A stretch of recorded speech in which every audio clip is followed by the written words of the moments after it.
6. Cuando el Etna tocó tierra al sur de Marruecos, empezó a perder fuerza rápidamente. Los violentos vientos huracanados se transformaron en ráfagas fuertes al principio y en una suave brisa al cabo de 24 horas. Las nubes, por su parte, después de haber descargado un diluvio sobre el océano, se hicieron jirones nada más llegar a la costa y el sol de agosto volvió a caer a plomo sobre la superficie del mar. Menos de 48 horas después de que el Etna golpease la costa, se había transformado en una inofensiva borrasca que cruzaba el estrecho de Gibraltar en dirección al Mediterráneo central. Nosotros, por supuesto, no vimos nada de esto. Cuando desperté, mi primera reacción fue aferrar el HK que descansaba al lado de mi cama. Estaba en un camarote desconocido, pintado de azul claro, y por la portilla cubierta entraba un luminoso chorro de luz. Mis dedos palparon en vano durante un rato hasta que las brumas de mi cabeza se despejaron un poco. El HK no estaba allí, naturalmente. Se había quedado a bordo del velero, que seguramente a esas horas ya estaría en el fondo del mar, hundido por la tormenta. Me incorporé rápidamente y al momento lamenté haberlo hecho. Cada músculo de mis brazos y de mi espalda explotaba de dolor a causa de las agujetas. Hasta mi cuello estaba totalmente acalambrado y cuando quise coger una botella de agua de la mesilla colocada al lado de la cama, tuve que hacer acopio de toda mi fuerza de voluntad para mirar en la dirección correcta. Bebí con ansiedad unos instantes y al acabar eructé discretamente, satisfecho. Pasé la mirada por aquel camarote. Era un cuarto sencillo, de apenas 3 metros cuadrados, con un pequeño armario situado justo al lado de la puerta, a lo largo de una de las paredes, mientras que en la otra se encontraba la cama que ocupaba. En la pared opuesta a la puerta se abría el ojo de buey por donde entraba una luz cálida, demasiado cálida y apacible para ser de una tormenta. Aquello respondía más o menos a una de las preguntas que tenía en la cabeza. Sin duda llevaba durmiendo mucho tiempo, posiblemente más de 12 horas, a juzgar por el aspecto del cielo que se veía desde la cama. No era de extrañar, dado el agotamiento extremo con el que habíamos subido a bordo del petrolero. Recordaba vagamente que 2 corpulentos marineros me habían llevado casi en volandas hasta aquel cuarto y cómo Lucía me había ayudado a desvestirme y a meterme en la cama antes de acostarse ella misma en un colchón sobre el suelo. Esa era la respuesta a mi otra pregunta. Efectivamente, justo a mi lado, pero un poco más abajo, estaba durmiendo apaciblemente Lucía, con Lúculo apoyado de forma desmadejada en su almohada y sumido también en un profundo sueño. No me dio tiempo a preguntarme dónde estaba Víctor, porque un sonoro ronquido me indicó que el ucraniano dormía relajadamente en la litera superior de lo que yo había tomado equivocadamente por una sola cama. Prichenko tenía que estar tan agotado como yo cuando subimos a bordo, pero se había negado a acostarse hasta estar seguro de que Lucía y yo estábamos completamente secos y calientes y que no había ningún peligro inminente acechando en el horizonte. Nuestro ángel de la guardia rubio. Y que lo digas, majete, y que lo digas. Con un gesto de dolor saqué las piernas de la cama, procurando no pisar a Lucía, y me levanté. Los pinchazos de las agujetas estuvieron a punto de hacerme desistir, pero la curiosidad me impuso. Apoyados sobre los cajones del armario había unos cuantos monos amarillos muy similares a los que llevaba el personal de las plataformas petrolíferas. Como no vi ni el menor rastro de mi ropa, escogí uno de aquellos monos que me quedase bien y me lo puse. En el mismo armario encontré 3 pares de botas marineras. Calculé que eran más o menos de nuestra talla, así que supuse que alguien debía de haberlas dejado allí aposta para que las usásemos. Una vez vestido y calzado me acerqué hasta la puerta, sin hacer ruido. Tan solo Lúculo se despertó. Me observó un instante y tras concluir que no merecía la pena interrumpir aquel apacible sueño por seguir a su amo, volvió a enroscarse sobre sí mismo, satisfecho. Al llegar a la puerta maldije por por lo bajo. Caí en la cuenta de que lo más probable era que estuviésemos encerrados. Si tenían el más mínimo sentido de la prudencia, nos mantendrían allí dentro durante un periodo de cuarentena lo suficientemente largo, hasta asegurarse de que ninguno de nosotros era portador del virus que había transformado casi toda la humanidad en muertos ambulantes. Si de algo estaba seguro era de que solo los más hábiles, los más afortunados y los más prudentes habían sobrevivido al infierno, y aquella gente no tenía pinta de haber nacido ayer. De todas formas tenía que intentarlo. Alargué la mano hacia el pomo y traté de girarlo. Con un clic suave el cerrojo se abrió y la puerta giró con suavidad sobre sus goznes. Me quedé atónito. La puerta estaba abierta. Abierta. Casi sin creérmelo asomé la cabeza. Era un pasillo largo, con el techo cubierto de tuberías de distintos colores, grosores y formas que serpenteaban de forma caótica a lo largo del corredor, hasta donde alcanzaba la vista. Para pocos metros se abría una puerta que sospechaba que conducía a otros camarotes similares al que acababa de abandonar. El pasillo estaba bien iluminado y limpio, muy limpio. Un suave zumbido surgía de las portillas del aire acondicionado que mantenían el interior de una temperatura fresca y agradable. Si no hubiese sido por la ausencia de moqueta y porque las puertas eran de metal reforzado, podría haber pensado que estaba en el interior de un hotel. Mientras avanzaba por el pasillo, una sensación de malestar creciente me atenazaba. Aquello no era normal. Ni cerraduras, ni guardias irascibles, ni nadie que nos amenazase con un arma. Era demasiado bonito para ser verdad. Aquella situación era tan extraña que mantenía todo mi cuerpo en tensión, dispuesto a enfrentarme a lo que fuera que pudiese encontrar. Por eso, cuando se abrió una puerta de golpe y apareció un camarero empujando un carrito, me sobresalté tan bruscamente que casi nos dio un infarto a los dos. ¿Quién eres? ¿Dónde está todo el mundo? Fue lo único que acerté a balbucear cuando el corazón dejó de amenazar con salírseme por la boca. Signore, non pasa niente. Sei al sicuro, me respondió aquel marinero, un hombre de mediana edad, de poco pelo y con un lustroso bigotillo negro, mientras él también trataba de recuperar el resuello. «Y a bordo dell'Itaca, ricorda?» Me hablaba en italiano, o al menos eso me parecía aquella lengua, aunque podía ser corso, o napolitano, o vete a saber qué.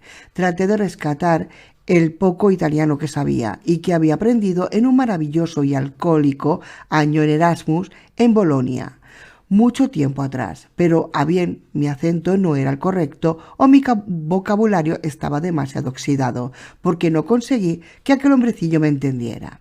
Mi salto al castellano, al portugués y al inglés no fue mucho más afortunado. Desalentado, y cuando ya pensaba que tendría que lanzarme a mi chapucero alemán o a mi aún más chapucero ruso, gentileza de Víctor, idioma en el que, por otra parte, tan solo sabía decir una ristra de palabras malsonantes relacionadas con el sexo y el alcohol, otra persona apareció inopinadamente a mis espaldas. «Veo que ya ha conocido a Enzo», dijo en inglés, con ese leve acento que no era capaz de identificar. Me giré y vi que la voz era del mismo oficial alto y rubio que nos había dado la bienvenida la noche del huracán, impecable y atildado, con un uniforme de marina mercante que le sentaba como un guante. Reforzaba aún más la sensación de irrealidad que me envolvía. Casi podía esperar que de un momento a otro aquel oficial me invitase al baile de gala en la mesa del capitán.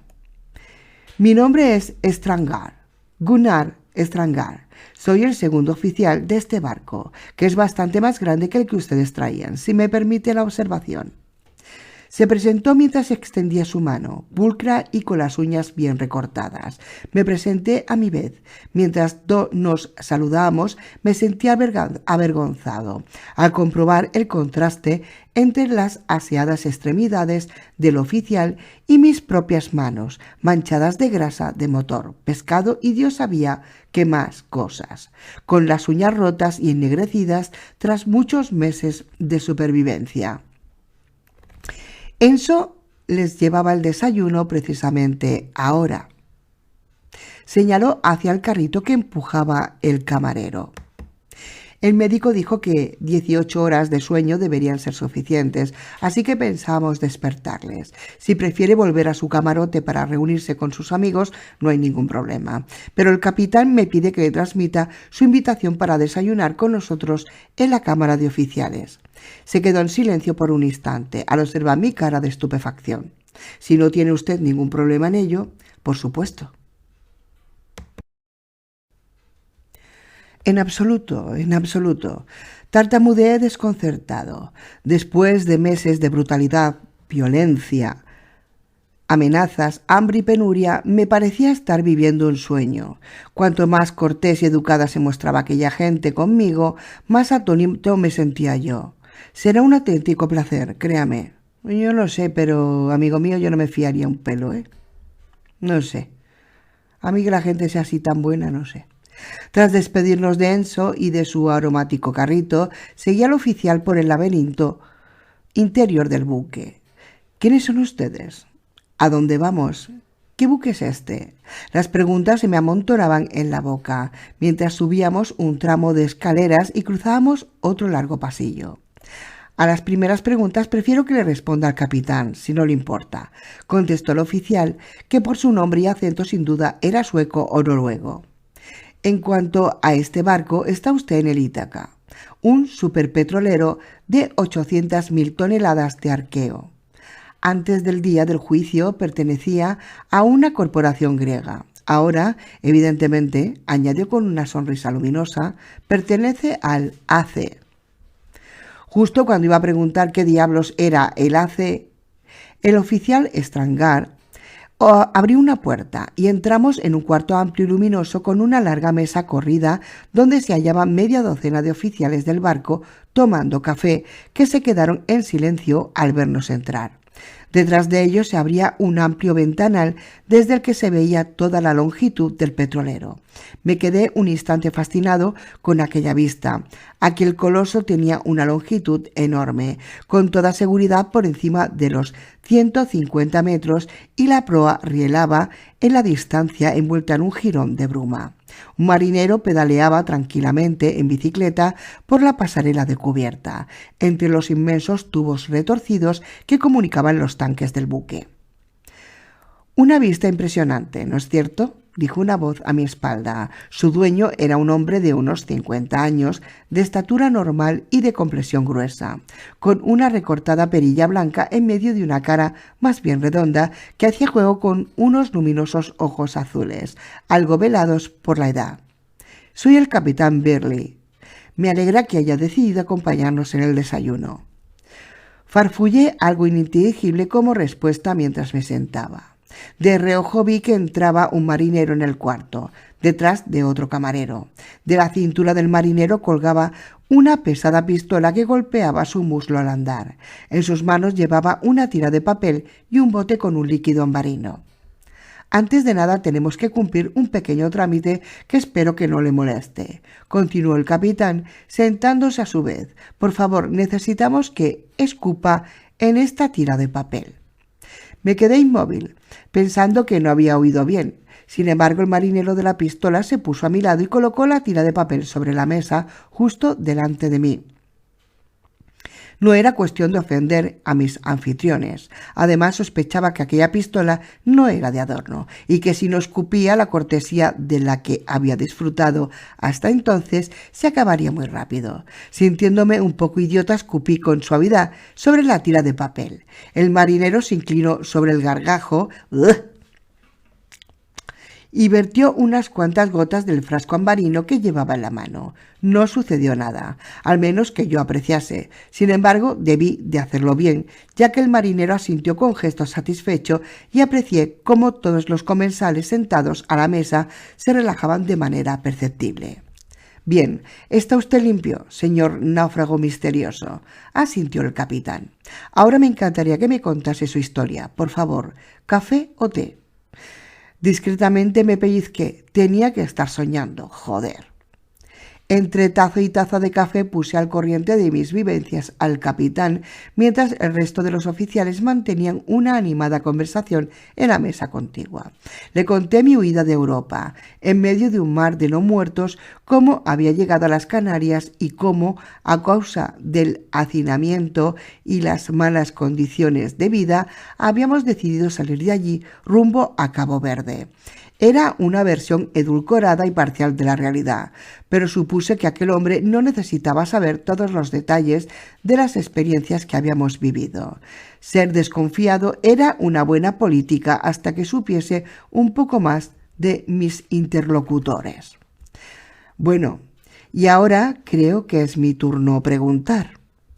Sonreí tratando de parecer más seguro de lo que realmente estaba.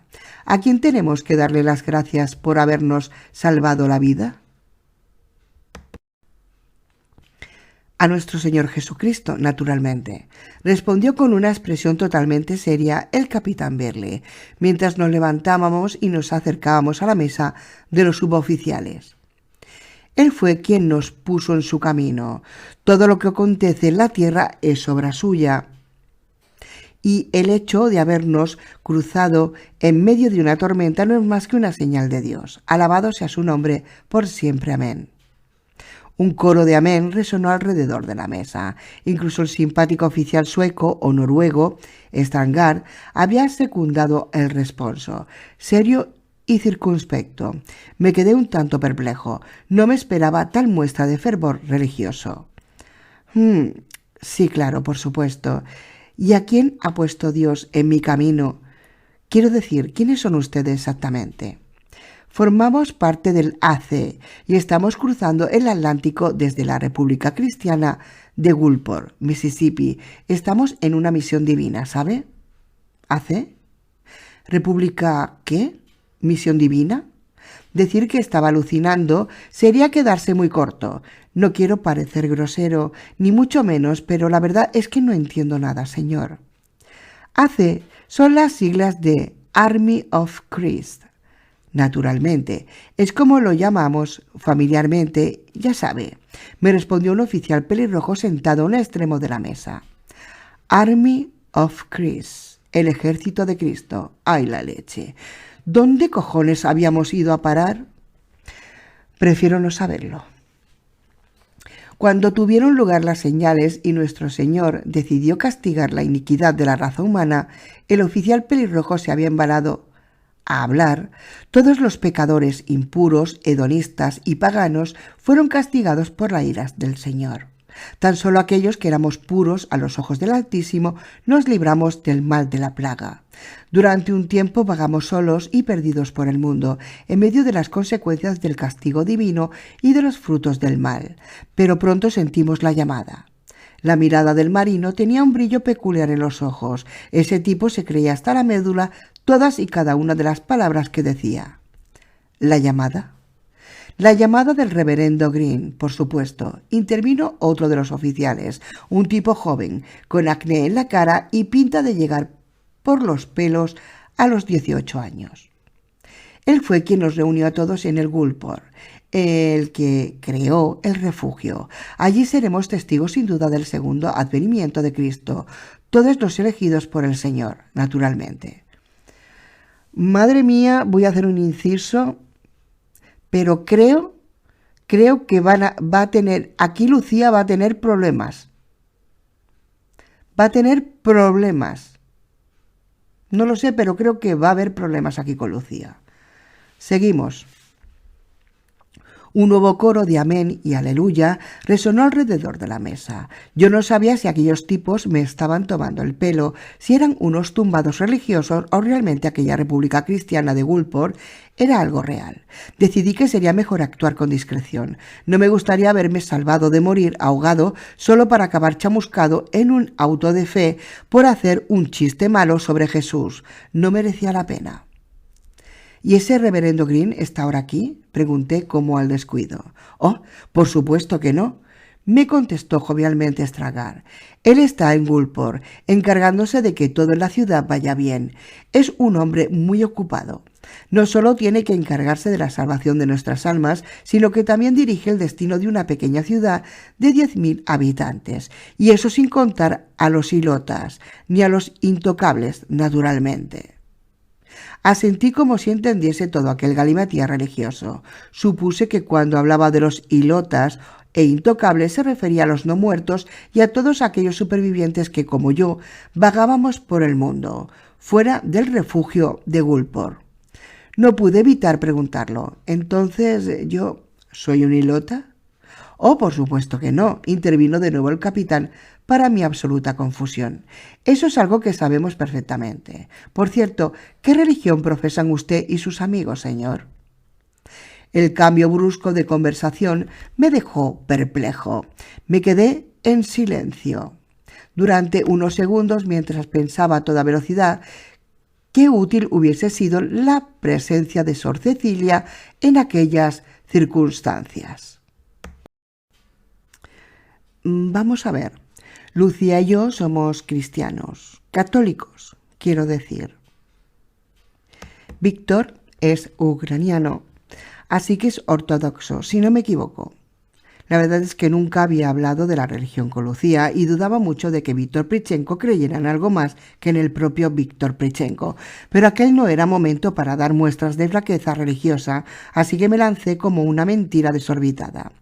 Sin embargo, procuramos oficiar ritos conjuntos y rezamos los tres unidos varias veces al día. Nosotros también le damos gracias a Dios por habernos salvado de la condenación.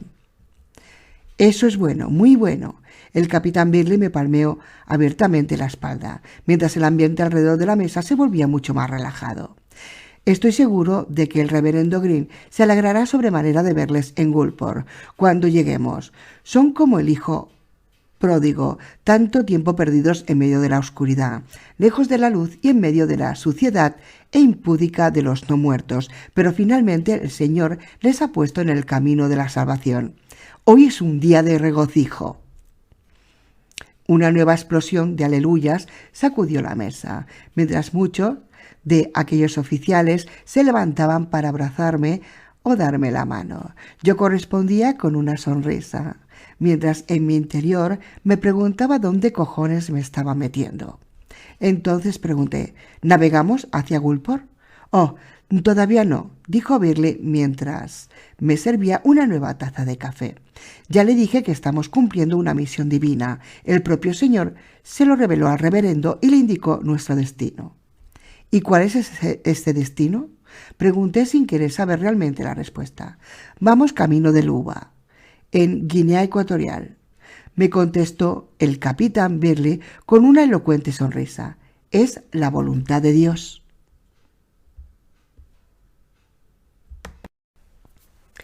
7. El puerto de Luba brillaba a poco más de 600 metros, achicharrado bajo el violento sol africano. El Ítaca, tras una maniobra de acercamiento lenta y cautelosa, echó finalmente el ancla. Nos había llevado 2 días enteros de navegación llegar hasta apenas 15 millas de nuestro destino y otro día más recorrer esa última distancia. El capitán Birley y toda su tripulación formaban un grupo de profesionales serios y ordenados. El Ítaca era un buque demasiado grande para simplemente acercarse a la orilla y fondear, y mucho menos sin la ayuda de un práctico que conociese aquellas aguas. En el puente de mando disponían de la última versión digitalizada de las cartas marinas de la zona y además tenían la suerte de contar con un GPS que, pese a la caída generalizada de satélites, parecía funcionar bastante bien, pero aún así aquellos hombres no dejaban nada al azar.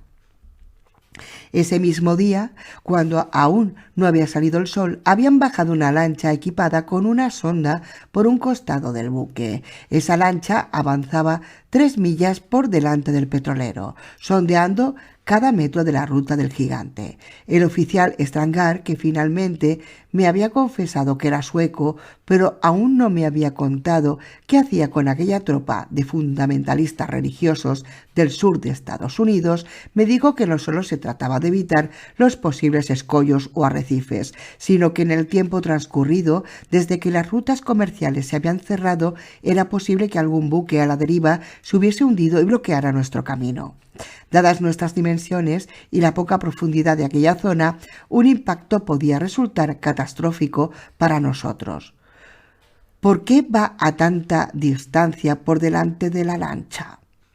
¿Por qué simplemente no usamos el sonar del barco?, preguntó Prichenko, que estaba acodado en la borda junto a mi lado. Es muy sencillo, contestó el oficial pelirrojo, al que le correspondía aquel cuarto de guardia, y que estaba a nuestro lado, oteando el mar con unos prismáticos, al tiempo que, sospechaba, nos sometía a una discreta vigilancia. El Ítaca tiene un arqueo muy grande, de casi 1 millón de toneladas. Estamos navegando a una velocidad de 12 nudos, lo que genera una inercia enorme. Aunque el capitán ordenase invertir las máquinas ahora mismo, el barco tardaría casi 20 minutos en detenerse por completo. Y en ese lapso de tiempo recorreríamos varias millas. Esto no es un coche que se puede frenar en cualquier momento. Aunque parásemos las máquinas, esta bestia continuaría navegando un buen rato, como si tuviese voluntad propia. Prichenko respondió con un gruñido, mientras cogía un par de binoculares y recorría la línea del puerto. Al ucraniano, desconfiado y rezongón por naturaleza, no le gustaba demasiado aquella gente y no se molestaba en ocultarlo, pese a que, siguiendo mi consejo, participaba fervorosamente en los 3 oficios religiosos que se celebraban a diario a bordo, como si fuese un sincero devoto. Estaba seguro de que Víctor había rezado más durante aquellos 3 días que a lo largo de toda su vida. Lucia y yo, por supuesto, hacíamos exactamente lo mismo, y todo el mundo a bordo parecía encantado de que nos hubiésemos unido a su rutina, a la que por otra parte nos habían invitado cortésmente, pero de una manera tan firme que quedaba claro que no aceptarían un no por respuesta. Víctor y Lucía también habían tenido que pasar el trámite de escupir en la tira de papel, y el resultado parecía haber sido bueno en ambos casos, porque la tripulación los había acogido con el mismo ambiente jovial y festivo que a mí. Mis amigos y yo habíamos comentado la naturaleza y el fervor religioso de aquella gente, y estaban tan perdidos como yo. La mejor teoría que teníamos era que, puesto que la mayor parte de la tripulación era originaria del sur de Estados Unidos, una zona imbuida de un profundo espíritu religioso baptista, aquel sentimiento espiritual era la norma dominante en el barco. Sabía que los antiguos estados confederados eran el terreno preferido de los predicadores y del fervor religioso, pero tampoco estaba seguro de que aquella fuese la respuesta. Todas las preguntas que habíamos hecho acerca del misterioso reverendo Greene había quedado sin respuesta. Todos nos decían: cuando lleguemos a Gulfport lo conocerán en persona. Es un ser maravilloso, el reverendo Greene, y ya lo verán. Y de ahí no lo sacábamos. El Ítaca había parado las hélices ya hacía un buen rato, y las últimas millas las habíamos hecho prácticamente dejándonos llevar. Cuando estuvimos en una posición perpendicular a una enorme estructura de acero coronada por 3 torres, el capitán dio orden de largar las anclas. Con un chapoteo, los gigantescos rizones del buque se hundieron en el mar, y tras un par de minutos las cadenas se tensaron. El barco dio un pequeño salto hacia adelante y finalmente se detuvo. Strangar se volvió hacia el capitán Birley y le saludó con la mano en la gorra. Maniobra de fondeo finalizada sin incidencia, señor. Listos para asegurar el barco. Muy bien, Gunnar, contestó Birley, mientras sus ojos no perdían detalle de nada de lo que sucedía a bordo de su barco. Procedan con las comprobaciones y los controles de seguridad y preparen las tomas para el embarque de la carga. El oficial sueco saludó de nuevo y salió del puente para cumplir sus órdenes. Todo a bordo de aquel barco parecía funcionar como el mecanismo de un reloj suizo. La misión divina que el reverendo Greene les había ordenado cumplir resultó ser mucho más prosaica de lo que yo pensaba. No se trataba de llevar la palabra del Señor a África, ni de repartir alimentos entre los supervivientes que pudiesen haber en aquella costa condenada, ni nada que pudiese asociarse normalmente con un mensaje divino, envuelto en luz. Sonido de trompetas rasgando el cielo y ángeles y querubines revoloteando mientras una voz tronante hablaba. Nada de eso. Era mucho más sencillo. Teníamos que llenar las bodegas del Ítaca de petróleo. Cuando el capitán Birley me lo contó, la pregunta que le hice era evidente. ¿Por qué rayos tienen que ir hasta África a recoger petróleo? ¿Por qué no en Texas o en el Golfo de México, que quedan mucho más cerca de Gulfport? La ruta terrestre hasta los campos petrolíferos de Texas es impracticable, me había dicho Birley. Los hijos de Satán están todavía a millones por todas partes. Las carreteras están arruinadas y necesitaríamos llevar una flota de camiones hasta los pozos, una flota que no cubriría ni de lejos nuestras necesidades. Por otra parte, las plataformas del Golfo de México están inservibles a causa de los huracanes y la falta de mantenimiento, así que la fuente de petróleo más cercana y fiable es esta. Además, había añadido encogiéndose de hombros como si aquello lo explicase todo. El reverendo Greene ha dicho que esa es la voluntad del Señor, y si el reverendo lo dice, es que sin duda tiene que ser así. Víctor y yo habíamos cruzado una significativa mirada al oír aquello, pero no dijimos nada, aunque tuve que darle un enérgico y discreto pisotón al ucraniano, que ya tenía una respuesta ingeniosa asomándole por la boca. De momento era mejor dejarlo correr. Así que allí estábamos en Luba. Era una pequeña ciudad de unos 7.000 habitantes, situada en la isla de Bioko, isla que en la época de la colonia española se llamaba Fernando Po. Aquella isla habría sido otro rincón olvidado de África si no hubiese sido por unas prospecciones encargadas por el dictador Obiang en los años 80, que confirmaron que Bioko flotaba sobre un auténtico mar de petróleo. Anda que llamarlos... Perdona el inciso, pero me ha hecho gracia. Mira que llamarlos los hijos de Satán se me hace a un grupo de rock heavy o un grupo de motoristas de estos, los hijos de Satán. Sigo con el libro. Ansiosos por poner sus manos sobre todos los millones que yacían enterrados debajo de ellos, los guineanos comenzaron con éxito la explotación casi de inmediato. Pero las estructuras portuarias de Malabo, la capital del país, pronto demostraron ser insuficientes. Por ello, las multinacionales occidentales que explotaban los yacimientos decidieron crear un puerto de aguas profundas en la pequeña cercana San Carlos de Luba. No se podía negar que la elección del destino era muy acertada, lo cual me llevó a pensar de nuevo en el misterioso reverendo Greene. Estábamos anclados frente a una coqueta ciudad tropical, con unas instalaciones portuarias en bastante buen estado, al menos hasta donde alcanzamos a ver, y además el buque podía llegar hasta muy cerca de las instalaciones petrolíferas. Por otro lado, el hecho de que la ciudad tan solo tuviese 7.000 habitantes antes del apocalipsis también jugaba a nuestro favor. Eso implicaba que seguramente el número de no muertos con los que habría que lidiar sería mucho menor que en cualquier otro gran puerto con instalaciones petrolíferas.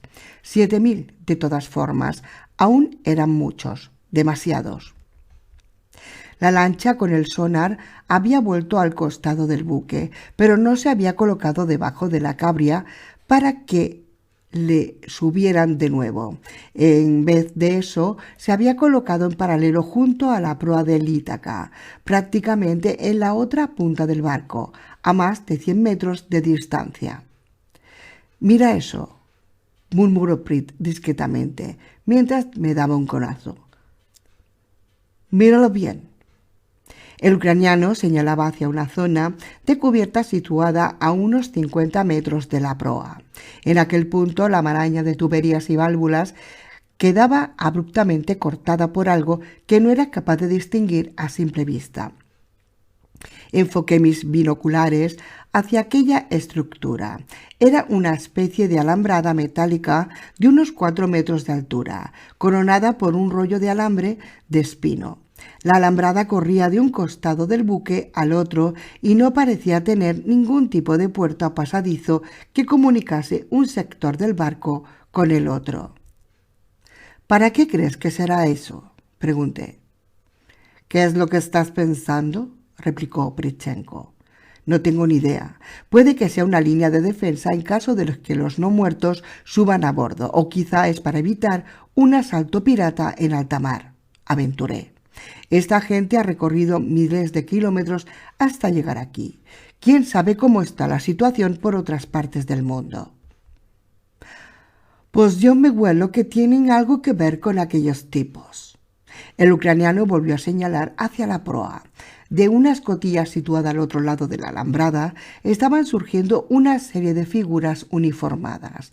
A través de los prismáticos vimos cómo iban saliendo ordenadamente del interior del buque, unas 3 docenas de personas.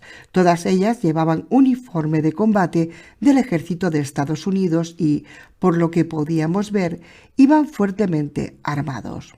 Un tipo negro, alto y musculoso, con la cabeza totalmente rapada y con uno de los brazos cubiertos por un enorme tatuaje, parecía llevar la voz cantante. Rápidamente organizó a aquellos hombres en pequeños pelotones de 5 personas. A medida que los grupos estaban listos, se descolgaban por una red de abordaje, muy parecida a la que habíamos usado nosotros para subir al barco hasta la cubierta de la Zodiac, que se balanceaba rítmicamente contra el costado del petrolero. Otras veces, 3 lanchas habían aparecido, seguramente descolgadas desde el otro lado y del costado, que esperaba su turno para recoger sus ocupantes. Cuando todas estuvieron llenas hasta los topes, el capitán Birley dio una orden por radio y comenzaron a acercarse al muelle cubierto de no muertos. «¿Te has fijado en eso?», me preguntó Prit, sin dejar de observar la escena con sus prismáticos. «Claro que sí», respondí. «Ese muelle está lleno de no muertos. Lo van a tener muy complicado para abrirse paso». «No creo que tengan muchos problemas», contestó. «Lo que me llama la atención es otra cosa. No hay un solo blanco en todo ese grupo de asalto». Volví a fijarme con más atención. El ucraniano tenía razón. De aquellos 40 soldados, la mayoría eran negros, indios o con aspecto de ser mexicanos. Incluso había un par de asiáticos esmirriados que contrastaban de manera singular con el coloso negro que dirigía la operación. «No veo qué tiene de peculiar», contesté, dubitativo. «Antes del apocalipsis, el ejército americano estaba compuesto por latinos y negros en su mayor parte».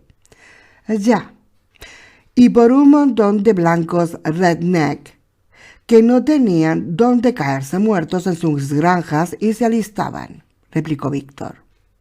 «Pero no veo ni un solo de esos allá abajo. Además», continuó, «si todos esos tipos son soldados profesionales, me afeito el bigote ahora mismo». Me callé, sin saber muy bien qué contestar. El ojo experto de Víctor, un exmilitar, era mucho más afinado que el mío para aquellas cosas, y además ahora con lo que decía aquel grupo me transmitía una sensación familiar de algo que ya había visto antes. Eran como los grupos de defensa de los puntos seguros, compuestos por una muchedumbre abigarrada sin instrucción militar. En España se habían visto obligados a alistar a cualquier persona que fuese capaz de empuñar un arma, y por lo visto en Estados Unidos habían tenido que hacer lo mismo. Pero allí no había blancos. Era muy curioso. Iba a volverme hacia Stranraer para preguntarle por todo aquello, pero las lanchas ya casi habían llegado al puerto y los soldados iban a desembarcar. Aferré los prismáticos y decidí no perderme ni un detalle. Por una vez era agradable estar contemplando la situación desde un lugar seguro, en vez de estar metido en medio de la mierda hasta el cuello. Resultaba reconfortante. Como si me hubiese leído el pensamiento, Víctor se volvió hacia mí y murmuró: «Lástima que no tengamos palomitas», o algo parecido. No le hice demasiado caso porque la acción estaba a punto de comenzar. La primera lancha había tocado tierra justo en el muelle donde estaban los depósitos de petróleo. En aquel punto tan solo había unos cuantos no muertos, posiblemente no más de 20 o 30. Todos eran de raza negra, excepto un tipo blanco vestido con un uniforme desgarrado de Repsol, que supuse que era uno de los técnicos encargados de la explotación.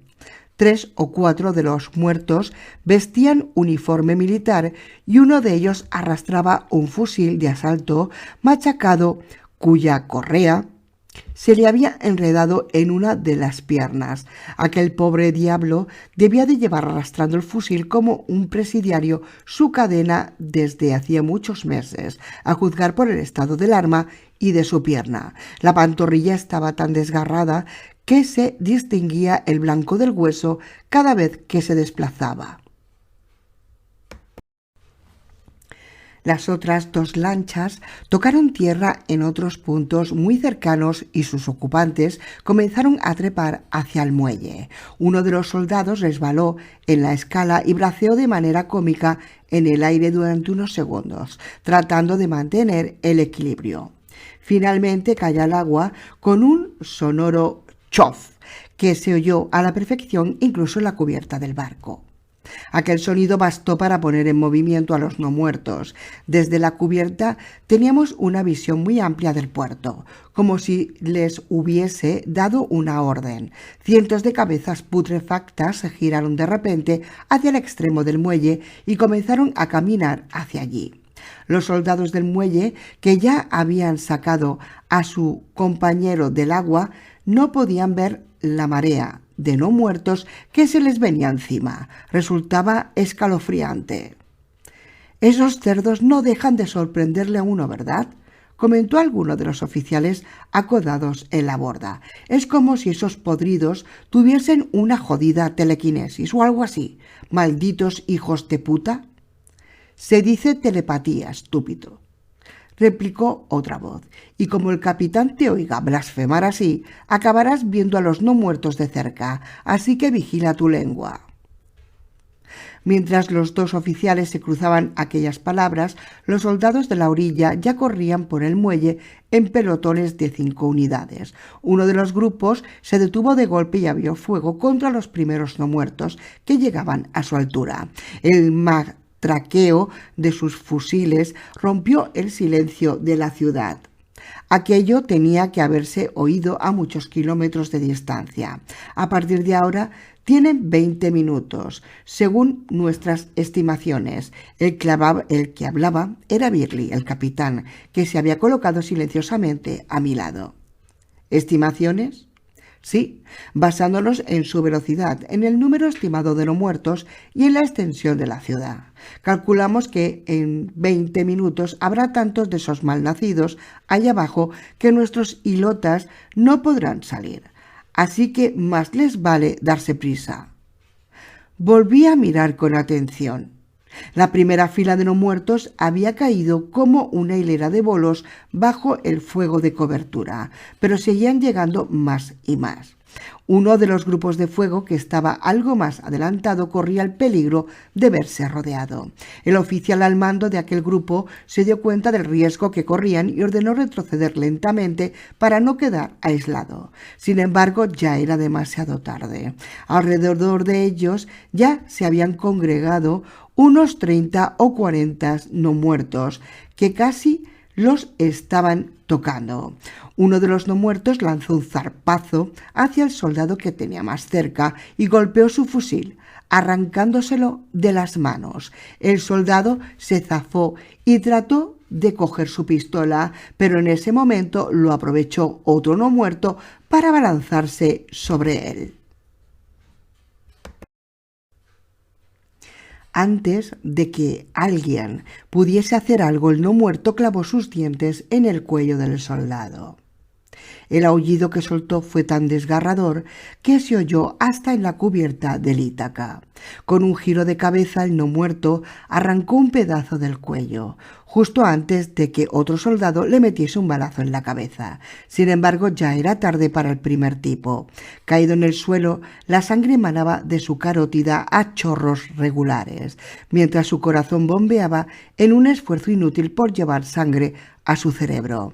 El grupo siguió retrocediendo mientras aquel pobre diablo se desangraba lentamente, tirado en medio de un charco de su propia sangre, sobre el hirviente asfalto del puerto de Luba.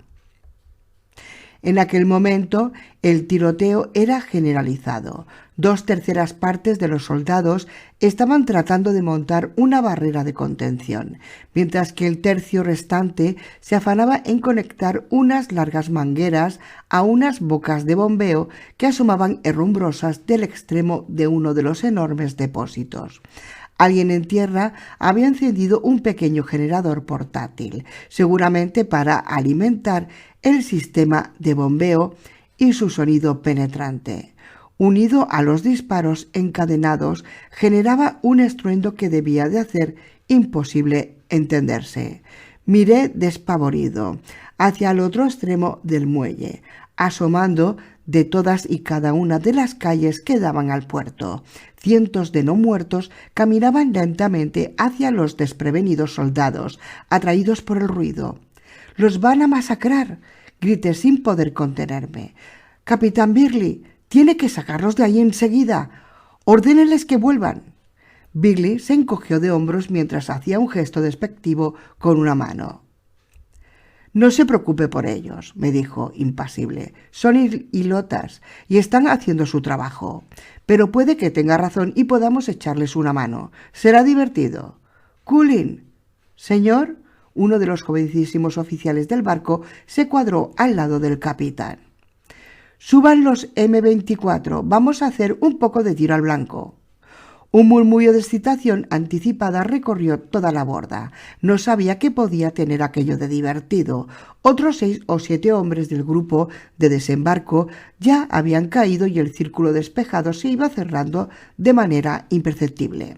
3 soldados ya tenían mordeduras superficiales en sus brazos y piernas, aunque no les impedía seguir luchando. Aquellas heridas eran fatales de necesidad, dada la naturaleza contagiosa de los no muertos. Sin embargo, no bajaban los brazos y se seguían batiendo con disciplina de una manera admirable. Alguien arrastró por cubiertas unas pesadas cajas metálicas. De su interior sacaron varios fusiles de cerrojo con mira telescópica que se repartieron con celeridad. Hubo algún empujón, un par de carreras apresuradas y algunos codazos nada disimulados para poder hacerse con unos de los fusiles. Algunos de los que se quedaron con las manos vacías se alejaron rezongando, mientras que otros se arrimaron esperanzados a aquellos que habían sido más rápidos, tratando de sobornarlos para que les cediesen el arma, aunque fuese solo un rato. Víctor Prichenko, como siempre, se las había arreglado para conseguir uno de ellos como por arte de magia, sin tener que moverse demasiado. «Un Remington M24», murmuró mientras armaba y desarmaba el fusil con manos expertas. Es un arma de francotirador profesional. Me pregunto de dónde las habrán sacado nuestros amigos los petroleros. De repente se desató la locura en aquel pedazo de borda. Una docena de fusiles Remington comenzaron a disparar a la vez sobre la masa de no muertos que avanzaba gimiendo por el muelle. Los disparos se sucedían en un staccato continuo mientras los tiradores amartillaban los cerrojos de las armas. Apuntaban cuidadosamente a través de la mira telescópica, disparaban y volvían a repetir el proceso una y otra vez. Cada diana era aclamada con un aullido de aprobación por parte de los espectadores, y juraría que incluso algunos de ellos cruzaban apuestas sobre tal o cual disparo. Enfoqué los binoculares hacia el puerto. A aquella distancia era casi imposible no hacer blanco sobre los no muertos que se tambaleaban en el muelle. En lo que se tarda en parpadear vi cómo alcanzaban a 3 individuos que se movían juntos. A 2 de ellos las balas explosivas le alcanzaron de pleno en la cabeza, haciéndolas reventar en un surtidor de carne, hueso y sangre coagulada. Sin embargo, al tercero la bala le alcanzó en el pecho. El impacto le abrió un hueco del tamaño de un puño y lo lanzó despedido 3 metros hacia atrás. El no muerto quedó tumbado en el suelo, con una expresión de perplejidad en su rostro, como si se preguntase qué coño había pasado y por qué diablos estaba tumbado en el suelo, con algo parecido al túnel de Guadarrama abierto en mitad de su diafragma. Sería hasta divertido si no fuese porque todos aquellos pobres diablos eran o habían sido personas. Cuando vi cómo le volaban la cabeza a una pequeña de no más de 7 años con el pelo cubierto de trencitas y cómo los tiradores lo celebraban con un rugido de alegría, dejé de mirar, asqueado. Una cosa era matar a aquellos seres en defensa propia y otra muy distinta transformarlos en patos de feria y privarles de lo que la poca dignidad humana que les quedaba.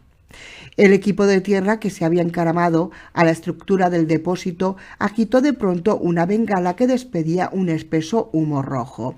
Varios de sus integrantes comenzaron a arrastrar un cable guía que a su vez tiraba de una tubería más gruesa y ya conectada al depósito, hacia la lancha más cercana. No sin dificultad consiguieron embarcar y con un lento ronroneo la lancha se acercó hasta el petrolero. Cuando el resto del equipo de tierra, o lo que quedaba de él, se dio cuenta de que el extremo de la tubería ya estaba asegurado, empezaron a retirarse lo más ordenada posible hasta la orilla.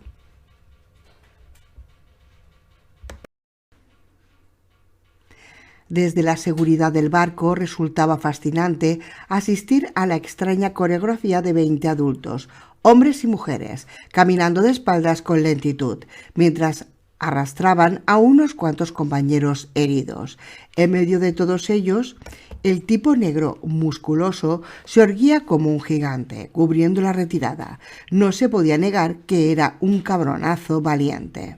El tipo disparaba rítmicamente su M16 hasta que de repente se quedó sin munición.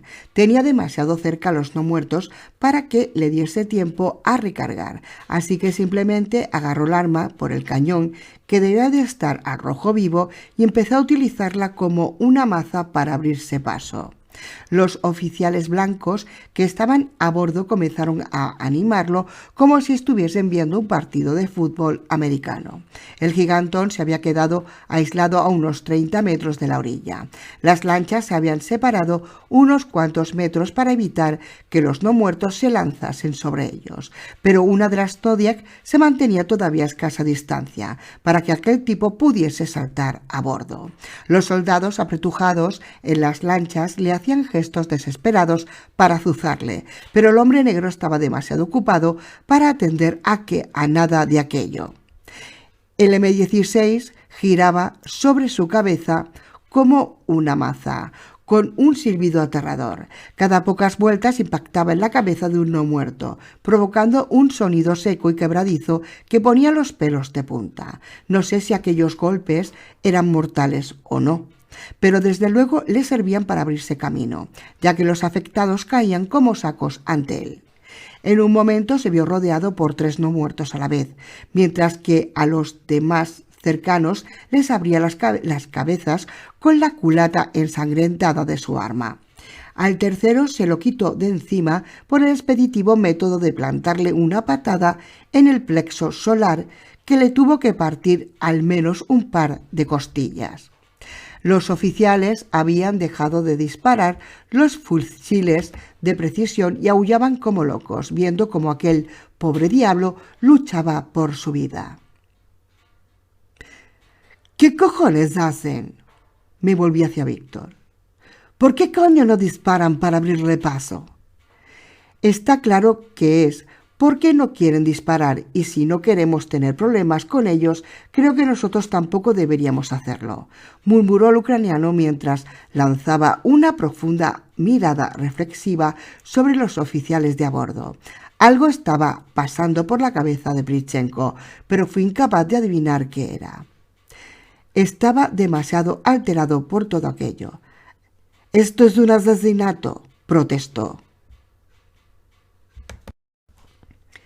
Nadie hizo ni el menor caso. El soldado negro continuó abriéndose camino a golpes hasta la orilla. Por un momento estuve convencido de que iba a lograrlo. Tan solo le faltaban un puñado de metros hasta el borde del muelle y únicamente 2 no muertos se interponían entre él y la salvación. De golpe cargó contra uno de ellos con un tackle digno de una defensa de fútbol americano.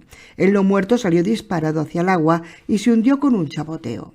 Al otro lo agarró por un brazo y lo hizo rodar sobre sí mismo, lanzándolo contra un grupo cercano, donde cayó en un revoltijo de brazos, piernas y cabezas. Vitoreé, entusiasmado, dejándome llevar por la emoción, pero de repente el grito murió en mi garganta. El soldado había dado un paso atrás para coger carrerilla y saltar a la Zodiac, y ese maldito medio metro de retroceso fue suficiente. Uno de los no muertos, derribado en el suelo, estiró su mano y agarró con sus uñas rotas y podridas los cordones de la bota de aquel tipo justo cuando tomaba impulso para saltar. El soldado cayó pesadamente sobre el muelle y 2 no muertos se abalanzaron sobre él. Uno de ellos clavó sus dientes en el bíceps del tipo, dejando una profunda marca sanguinolenta, mientras el otro desgarraba una de sus pantorrillas. Con un gruñido, el soldado pateó la cabeza del que mordía su pierna con la bota que le quedaba libre, mientras le asestaba al otro no muerto un puñetazo capaz de desnucar a un búfalo. Arrastrándose llegó hasta el borde del muelle y se dejó caer al agua. Su cuerpo se hundió con un chapoteo y tras un segundo de incertidumbre su cabeza apareció de nuevo, justo al lado de la Zodiac. Los soldados que se apilaban en la lancha lo subieron como pudieron a bordo, dejando un rastro de sangre sobre la lona de la embarcación. Luego viraron y comenzaron a acercarse lentamente al Ítaca. Era un crimen monstruoso. Aquel hombre estaba condenado. A través de aquellos 2 mordiscos, millones de pequeños virus del TSJ habían entrado en su organismo y en aquel preciso instante debía de estar replicándose a toda velocidad. En pocas horas aquel gigante sería un no muerto más, uno grande y peligroso, por cierto, y todo porque a los tipos que se reían y aplaudían a mi lado no les había apetecido disparar para ayudarle a salir de allí. Me sentía enfermo solo de pensarlo. «Vámonos, Víctor», le dije a Prichenko con voz ahogada. «No aguanto ni un minuto más aquí. Me alegro de que Lucía no estuviera encubierta para ver esto». «Todo esto es muy raro», respondió Víctor. «Un grupo de desembarco compuesto solo por negros, sudamericanos e indios, sin un solo blanco entre ellos, y los dejan morir como chinches. No tiene ningún sentido». «Nada tiene sentido desde hace tiempo». «Ya, pero esto es muy extraño», insistió tercamente el ucraniano.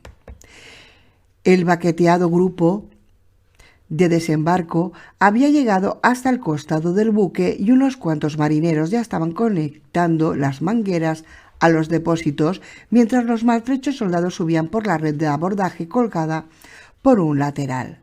Con unas cabrias descolgaron unas camillas hasta los botes para ayudar a subir a aquellos que estaban más gravemente heridos. Por una parte resultaba reconfortante ver que aquellos hombres seguían aplicando la máxima de no dejar a nadie atrás, pero por otro lado era imposible no pensar en lo absurdo de aquel gesto. Ninguno de aquellos heridos tenía salvación.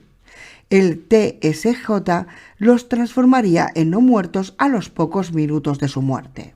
De hecho, algunos de los oficiales del puente seguían disparando contra la multitud del muelle, pero apuntando tan solo a los soldados caídos del grupo del desembarco, que ya se habían levantado convertidos en no muertos, en una versión macabra del no dejar a nadie atrás.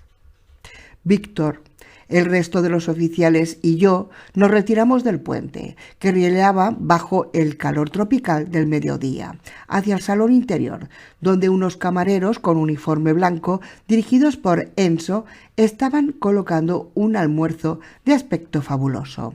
Aquello resultaba terriblemente perturbador. Si miraba por una de las ventanas veía a los agotados soldados supervivientes, derrumbados sobre la cubierta, mientras se desprendía de su pesado equipo y se pasaban botellas de líquido de las que bebían ávidamente. En el interior del salón, los mismos oficiales de uniforme azul que en un momento antes estaban disparando indiscriminadamente sobre la multitud del muelle y habían dejado morir sin mover un dedo a varios de sus hombres, charlaban distendidamente, fumando cigarrillos con un gin tonic en la mano y se inclinaban cortésmente cuando pasaba Lucía entre ellos. Mientras tanto, apenas 600 metros, el muelle de Luba permanecía lleno de no muertos tambaleantes, a los que se oía gemir de manera sorda y monótona, incluso por encima del zumbido del aire acondicionado. Era como tener una ventana con vistas al infierno desde el selecto cóctel de club de golf. El capitán se abrió paso cortés y sonriente entre los oficiales y se acercó a nosotros. Al llegar a nuestra altura, tomó la mano de Lucía y la besó educadamente. «Señorita, es un placer que comparta con nosotros este sencillo aperitivo», dijo. «Creo que hablo en nombre de todos mis oficiales cuando le digo que su presencia a bordo es ciertamente refrescante. Una dama tan bella como usted es una alegría para la vista». «Todo lo contrario que el espectáculo de sus hombres ahí fuera», dije en tono cortante, lo que me valió una mirada de advertencia por parte de Lucía y Víctor. «Evidentemente no es agradable, señor», contestó impertérrito el capitán Bearley, «pero debe tener en cuenta que estamos sumergidos en una lucha entre las fuerzas de Dios y las del infierno, entre la luz y la oscuridad. En circunstancias como estas debemos dejar a un lado ciertas convenciones sociales, como la compasión». «Pero son sus hombres», protesté. «¿El equipo de desembarco?». Bearley se encogió de hombros. «Son hilotas, gente de clase inferior, y además todos ellos son unos pecadores. Con su esfuerzo y con su vida están expiando sus pecados y ganándose un sitio en la mesa del Señor». ¡Ay, madre! «Ahora mismo los que han caído están sentados en el banquete infinito que les ofrece nuestro Señor Jesucristo, mucho más grande y mejor que este simple refrigerio. Confío en que eso no les suponga ningún problema, señor». No se me pasó por alto la elocuente pausa que había dejado Bearley al final. Tenía que recoger velas. «No, por supuesto que no, capitán Bearley. Le estamos enormemente agradecidos por su hospitalidad y entendemos perfectamente su manera de actuar. Sería una pena descubrir que no merecen ustedes este estatus. Créanme», contestó Bearley, dejando en el aire un montón de amenazas implícitas. «Ahora, si me permiten, tengo que ordenar que se envíe un mensaje por audio a Gulport para comunicar el éxito de nuestra operación. Si me permiten». El capitán Bearley Se alejó hacia la sala de radio, parando ocasionalmente a charlar con uno u otro grupo por el camino. El rumor de las conversaciones y una suave música clásica se mezclaban con los gemidos de los no muertos del muelle, creando una atmósfera onírica. «¿Qué opináis de todo esto?», preguntó Prit, dándole un sorbo a la bebida. «No lo sé, pero no me gusta», replicó Lucía. «Esta gente es tan formal, tan educada y tan... Y sin embargo me dan escalofríos. Hay algo que no encaja». En ese momento, Strangar, el alto oficial sueco, pasó a nuestro lado. Sin mirarnos y con la vista perdida en la multitud de no muertos del muelle, se colocó de tal manera que obstruíamos la línea de visión del resto de los ocupantes del salón. Cualquiera que le viese pensaría que estaba distraído contemplando la multitud de cadáveres de Luva, abstraído en sus pensamientos. «Tengan cuidado», masculló entre dientes. Aunque no lo parezca, Birley les está vigilando atentamente. El viejo es muy desconfiado y seguramente estará preparando un informe para entregárselo al reverendo cuando lleguemos. El hielo bajo sus pies es muy fino ahora mismo, amigos. ¿Qué está pasando aquí? ¿Quiénes son esos hilotas? ¿A qué viene todo esto?, pregunté, mientras miraba fijamente a Lucía y la obsequiaba con una luminosa sonrisa, como si aquella conversación no fuese tan angustiosa. «No podemos hablar aquí. Las paredes del barco oyen, pero sepan que hay más gente que piensa que todo esto es una aberración. Cuando lleguemos a Gulport buscaré la manera de hablar con ustedes. Entonces se lo explicaré todo». Strangar se alejó de nosotros para sumergirse en otro grupo. Al cabo de un momento le oí reír, junto con otros oficiales, cuando alguien contaba un chiste. Aquel condenado sueco sabía disimular muy bien. La pregunta era, ¿cuántos de los de a bordo estaban disimulando? ¿Y por qué? Ciertamente, al llegar a Gulport, alguien nos tendría que dar una explicación, y que fuese satisfactoria, además.